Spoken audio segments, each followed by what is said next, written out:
Morning, guys. Welcome to today's math activity. You've been learning a lot about perimeter, which is the measurement of the distance on the outside of a shape.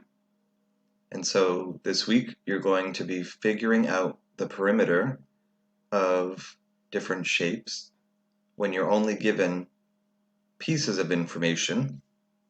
If you look at this creeper here from Minecraft, you're given the measurement of one side of his face. We know that a square has 4 equal sides.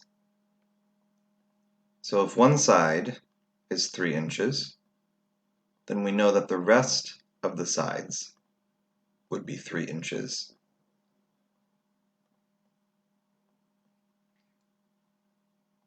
So if I were to ask you the perimeter of this creeper's face, it would be 3 inches 4 times. And as we know, when you add 3 up 4 times, which is the same as 3 times 4, you get 12.